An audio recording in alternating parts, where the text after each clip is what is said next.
Halo semua, Assalamualaikum warahmatullahi wabarakatuh. Selamat berjumpa lagi teman-teman mahasiswa di kelas simulasi data dengan saya Ibu Riri Fajria Eskom MMM.com. Dan pada saat ini kita akan membahas topik pertemuan 8 yaitu tentang pola hubungan antara variabel dalam dataset. Adapun pokok-pokok pembahasan pada pembelajaran di pertemuan ini adalah membahas tentang bagaimana konsep kita yang akan melakukan pengujian sebuah data dengan metode yang ada di dalam data science dan memahami pola hubungan antara variabel dalam dataset. Adapun capaian kompetensi yang diharapkan dapat dicapai oleh teman-teman mahasiswa dalam pembelajaran di topik pertemuan 8 ini adalah diharapkan teman-teman mahasiswa memiliki pemahaman dan mampu memahami pola hubungan antara variabel dalam dataset. Nah, apa yang dimaksud dengan pola hubungan antara variabel dalam dataset? Untuk memahami pola hubungan antara variabel dalam dataset merupakan langkah kunci atau bisa dikatakan sesuatu yang fundamental dalam proses analisis data, khususnya dalam pendekatan metode data science. Dan hal ini membantu dalam mengidentifikasi apa yang dimaksud dengan ketergantungan. Ya, biasanya sebuah dataset memiliki beberapa atribut atau variabel yang punya aspek ketergantungan, korelasi atau interaksi antara variabel yang dapat memberikan wawasan yang berharga dalam menjawab pertanyaan atau mengambil keputusan.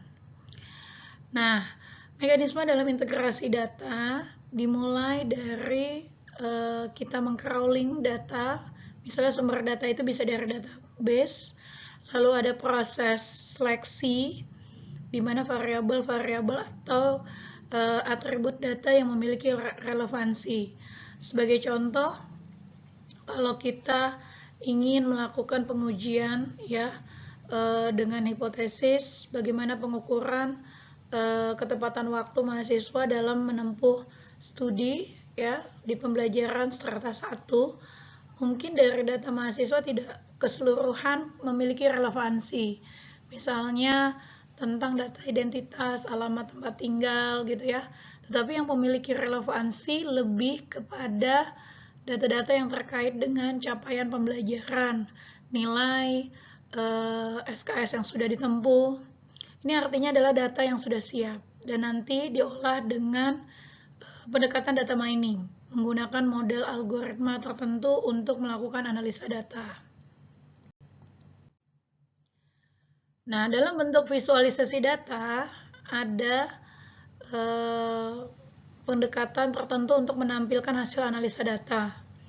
Misalnya menggunakan scatter plot. Ini biasanya digunakan untuk pengujian model algoritma clustering ya. Nah, ini tujuannya adalah penggunaan scatter plot untuk memvisualisasikan hubungan antara dua variabel numerik dan hal ini sangat membantu untuk mengidentifikasi pola linier atau pola lainnya dalam data. Kalau linier berarti biasanya sebarannya ini dalam scatter plot terlihat lebih sistematis ya ketimbang yang unlinear. Pair plot atau scatter matrix juga merupakan salah satu teknik yang bisa digunakan untuk melakukan visualisasi ya atau memvisualisasikan dari scatter plot untuk semua kombinasi pasangan variabel numerik dalam dataset. Lalu ada juga box plot atau violin plot. Ini menunjukkan distribusi variabel numerik berdasarkan kategori variabel kategorikal. Dan juga ada pendekatan heat map, di mana menunjukkan korelasi antara semua pasangan variabel numerik dalam bentuk matriks berwarna. Nah, untuk menganalisis korelasi, ada beberapa pendekatan yang bisa digunakan, yaitu ada korelasi Pearson, untuk mengukur korelasi linear antara dua variabel numerik, ya, kisaran nilainya range-nya dari -1 atau kita katakan sebagai korelasi negatif sempurna hingga 1, yaitu bentuk korelasi positif sempurna. Atau juga korelasi Spearman yang bertujuan untuk mengukur korelasi ordinal antara dua variabel, dan hal ini cocok untuk data ordinal atau data yang tidak terdistribusi normal atau range-nya tidak bisa ditentukan secara pasti di awal. Atau ada juga korelasi Kendall. Ini mirip dengan korelasi Spearman dan tujuannya adalah untuk mengukur korelasi ordinal. Nah, dalam pendekatan analisis regresi mungkin kita akan sedikit refresh dari pembahasan di topik sebelumnya, bertujuan untuk membantu bagaimana kita bisa memahami ya perubahan dalam variabel independen yang dapat mempengaruhi variabel dependen. Nah, contohnya misalnya minat beli. Minat beli ini sebagai variabel dependen yang punya ketergantungan dengan variabel independen seperti harga, jenis produk, bagaimana bentuk promosi, dan lain sebagainya. Namun perlu diingat bahwa regresi hanya menggambarkan hubungan statistik, bukanlah bukti kausalitas. Koefisien regresi menunjukkan perubahan dalam variabel dependen ketika variabel independen meningkat satu satuan dengan variabel independen lainnya yang konstan. Intercept atau bias di dalam analisis regresi ini adalah nilai perkiraan variabel dependen ketika semua variabel independen bernilai 0. Dan tentunya, pastinya di dalam analisis regresi kita harus menentukan pengujian hipotesis terhadap koefisien regresi untuk kita mengetahui bagaimana tingkat pengaruh atau prediktor antara variabel respon yang punya ketergantungan terhadap variabel independen. Nah, untuk analisis distribusi, ya biasanya bisa menggunakan metode simulasi datanya dengan histogram atau bentuk grafik dalam batang. Tujuannya adalah untuk memvisualisasikan distribusi frekuensi variabel numerik. Density plot ini juga mirip dengan histogram. Tujuannya untuk menunjukkan distribusi data secara kontinu dengan kurva kontinu. Atau ada juga QQ plot. Nah, ini digunakan untuk membandingkan distribusi data dengan distribusi yang diharapkan, yaitu misalnya distribusi normal.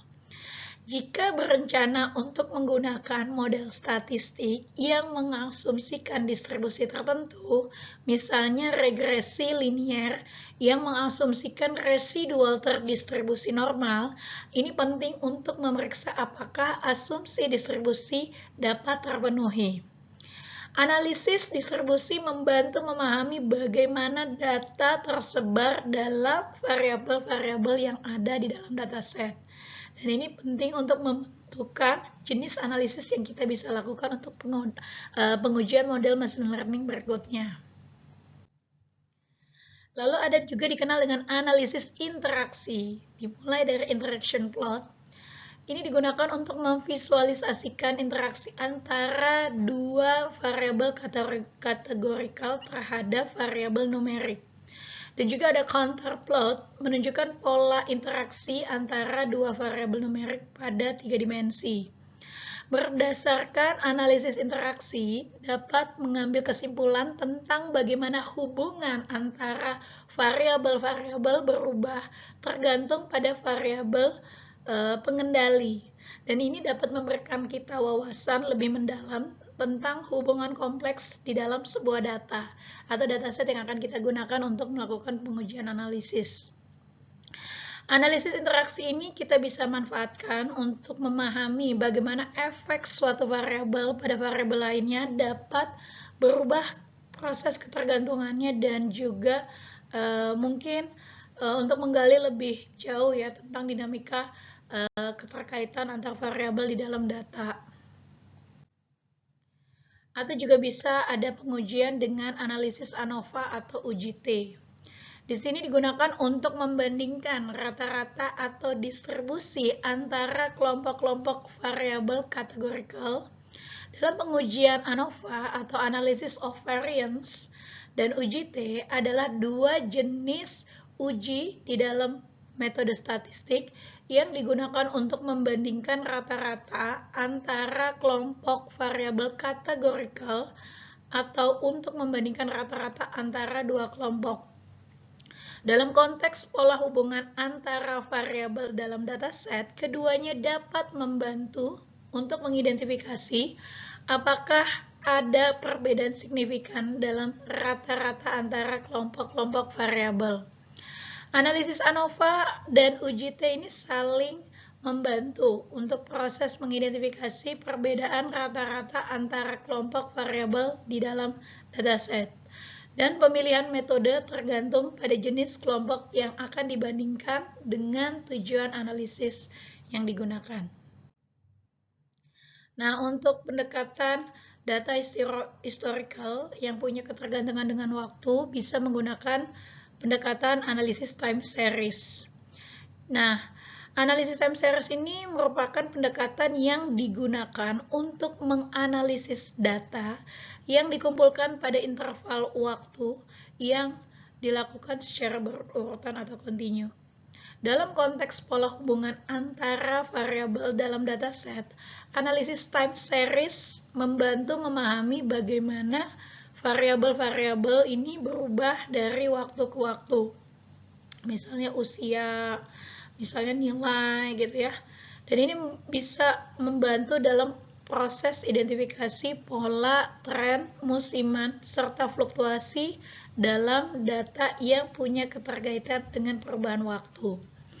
Analisis time series membantu memahami bagaimana variabel dalam dataset berubah seiring waktu dan pendekatan yang berguna untuk mengidentifikasi pola dan tren dalam data historis serta meramalkan perilaku di masa mendatang. Ini contoh scatter plot ya, yang merupakan bentuk visualisasi yang paling sederhana dan berguna untuk memahami pola hubungan antara dua variabel numerik dalam sebuah dataset. Scatter plot menampilkan titik-titik pada bilangan Cartesian ya, sumbu X dan Y. Nah, di mana di sini ya sumbu X mewakili setiap satu variabel, begitu juga sumbu Y mewakili variabel lainnya. Setiap titik pada plot mewakili satu observasi dalam dataset. Jadi ya sebaran seperti inilah contoh implementasi dari scatter plot visual. Interpretasi hasil korelasi. Jika nilai positif mendekati 1, menunjukkan bahwa korelasinya adalah positif yang kuat. Di mana jika satu variabel meningkat, yang lainnya justru juga akan punya dampak meningkat. Untuk nilai negatif mendekati -1 menunjukkan hubungan korelasinya adalah negatif yang kuat, di mana jika satu variabel meningkat, yang lain cenderung akan menurun. Jika mendekatinya adalah 0, menunjukkan korelasi yang lemah atau tidak ada korelasi linear atau tidak memiliki ketergantungan antar variabel. Melakukan uji hipotesis juga untuk bertujuan menguji apakah nilai korelasi adalah 0, tidak ada korelasi atau tidak. Dan ini akan membantu memastikan bahwa korelasi yang diamati tidak terjadi secara kebetulan. Nah, untuk regresi sendiri, jika ingin melakukan pengujian regresi, kita bisa memulai dari regresi linear sederhana. Ini digunakan ketika memiliki satu variabel independen dan satu variabel dependen. Modelnya adalah garis lurus yang menggambarkan hubungan antara keduanya. Atau regresi linear berganda ya. Ini digunakan untuk melihat ya jika ada kondisi memiliki lebih dari satu variabel independen.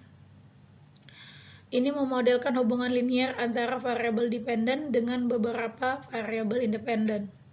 Atau regresi nonlinear jika hubungan antara variabel tidak linear dapat mempertimbangkan regresi nonlinear seperti regresi polinomial atau regresi spilent. Untuk distribusi tadi ya, bisa menggunakan histogram, density plot atau QQ plot ya, yang kita bisa melihat distribusi data dengan distribusi yang diharapkan. Bentuknya seperti interval gitu ya, histogram batang di dalam sebuah grafik. Oke, demikian pembahasan kita di topik pertemuan 8. Sampai ketemu lagi dengan pembahasan berikutnya. Terima kasih. Assalamualaikum warahmatullahi wabarakatuh.